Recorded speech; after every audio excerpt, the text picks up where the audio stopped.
هەواڵانی خەباتجێری یەکێتی نیشتمانی کوردستان، هەواڵان ئەندام و لایەنگرانی هەموو حیزب و ڕێکخراوە تێکۆشەرەکانی کوردستان، جەماوەری بە شەرەفی کوردستان.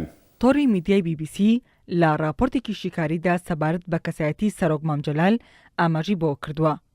تاڵەبانی بۆ کورد ئەو ڕابەرە کارزمیە بوو کە توانی لە پلان و ستەمکارەکانی ڕژەمەکەی سەدام حوسێن ڕزگاری بێت و بۆ کای سیاسی عێراقی دوای سەدام حوسێنیش سیاسەتمەدارێکی بە ئەزمون بوو کە توانی گرێکوێرەکانی کۆمەڵگەی سیاسی عێراق بکاتەوە. لە راپۆرتەکەی BBC دا هاتووە دوای بڵاوبوونەوەی کۆچی دوایی تاڵەبانی، سەدان کەسایەتی و ڕۆژنامەنووس و هونەرمەندی جیهان و ناوچەکە پرسەنامەیان ئاراستە کردووە و ستایشیان کردووە. BBC لەو راپۆرتەدا ئاماژەی بە دەستپێشخەریەکانی سەرۆک مامجەلال کردووە لە پێناو لێک نزیکخستنەوەی لایەنە ناکۆکەکاندا و وردەکاری یەکێک لەو دەستپێشخەریانەی خستۆتە ڕوو. ساڵی 2011 ئەو دەمەی حکوومەتی عێراق فەرمانی دەستگیرکردنی تارق هاشمی سەرکردەی سوێنەکانی عێراقی دەرکرد.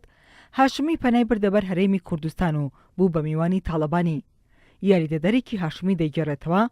ڕۆژێکیان مامجەلال بە تەلەفۆن سەرکردە سیاسیەکانی پێکهاتەی سوننەی بۆ خوانێکی نان خواردن بانگێش کرد، بەڵام داوای لێکردن سەرکردە شیعەکان لەو بانگێشتە ئاگادار نەکەن، نەوەک وای لێک بدەنەوە ئەو پشتیوانی لە سونەکانەکات.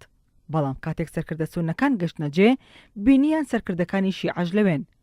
دوای ناخواردن تاڵەبانی پێیوتن چێشتان لەم خوانە وەرگرت، ئەی بۆچی دەتانەوێت بە بەرپاکردنی جەنگ هاوڵاتیان لەم نیعمەتە بێبەری بکەن؟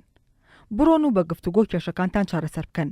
ئەو بەڵانسەی بینی سونە و شیعات کە ڕاگررتنی پێویستە بۆ ڕاگررتنی یەکێتی عێراق کورد دەورەتی گرنگی تێدا دیوە. BBC ئاماژی بۆش کردووە تاڵەبانی توانایەکی گەورەی هەبووە لە دواندنی خەڵکیدا و بیر و باوەڕی بەرامبەرەکەی بە هەند وەرگرتووە. ئەگەر کۆمۆنیست وایە باسی فەلسەفەی مارکس و لینینی بۆ کردو، ئەگەر موسڵمانیش وایە ئاەتەکانی قورئانی پیرۆزی بۆ هێنایەوە. هەر ئەو تایبەتمەندیەشی بوو کە تاڵەبانی لای کەسایەتیەکانی شیعە و سونەش خۆشەویست کردبوو تا ئەو ڕادەیەی ئایەتوڵا سیستانی مەرجعی شیعەکان بە سەمامی ئەمانی عێراقی ناوبردبوو. هەر شاد و سەربەرز و سەرکەوتوو بن.